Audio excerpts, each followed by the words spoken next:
You ask Tiger to solve. This deals with linear equations with one unknown. The final result is k equals -1. Let's solve it step by step. Simplify the expression. Expand the parentheses. Multiply the coefficients.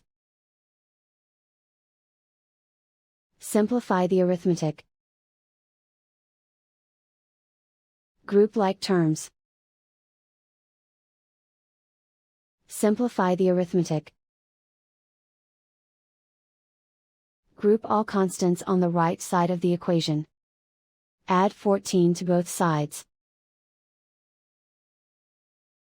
Simplify the arithmetic.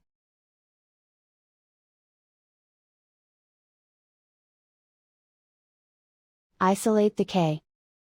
Divide both sides by -14. Cancel out the negatives. Simplify the fraction. Move the negative sign from the denominator to the numerator. Simplify the fraction. And so the final result is k equals -1.